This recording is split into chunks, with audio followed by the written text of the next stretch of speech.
And now the news for Tuesday, September 6th, provided by Vaughn's Funeral Home of Boerne, Texas, a family-owned business that has been serving the families in and around Boerne since 1992. They take care of everything, and their phones are personally answered 24 hours a day, 7 days a week. City of Boerne is seeking volunteers for various boards and commissions. Are you willing to give back to your community?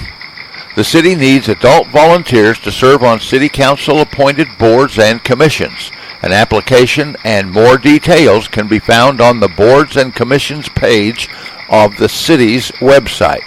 The folks at the city also want to remind you about the fall bulky item collection, which begins September 26th. Residents of the city of Boerne can get rid of their junk. Boerne Utilities customers can call 249-9511 to get your address put on the pickup list or request the service from the city's website. Collection starts September 26th. You must be on the list by Friday, September 23rd. And that website is, of course, www.ci.boerne.tx.us. Even though we're early in the week, we do need to pay attention to the high school sports for Boerne High Schools. This afternoon has Champion High School JV Volleyball versus New Braunfels High School in New Braunfels at 5 p.m. Champion High School 9th grade volleyball is in New Braunfels, also at 5 p.m. Champion High School varsity volleyball versus New Braunfels High School at 6 p.m. in New Braunfels. Tomorrow sees Champion High School JV tennis versus Smithson Valley High School at Champion at 4:30 p.m.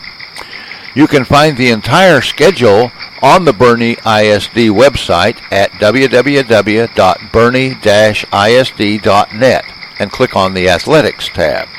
We want to remember that parking along River Road in the evenings is prohibited while the road construction project continues. The Herf Road lights are being worked on to get to full function as traffic controls as quickly as possible. There are issues involving traffic surveys which are being assembled daily. The powers that be promise they are working to get this portion of the project completed. And now for a little trivia. On this day in 1620, the Mayflower departed Plymouth, England with 102 pilgrims and about a crew of 30 headed for the New World. On this day in 1901, U.S. President William McKinley was shot by an anarchist while visiting the Pan American Exposition in New York. President McKinley passed away on September 14th. Just 6 months into his second term. Remember to be on the lookout for school zones, and please observe the hands-free devices only rules when using your phone in the car. These rules seem terribly invasive to some, but we all see how poorly folks drive when holding a phone to their ear, so please be safe and obey the laws that are, after all, just in place to make our lives a little safer. Well, that's the news, and I'm Tom Allred reporting. Now we'll get you back to the hits of the 50s and 60s on 1500 KBRN.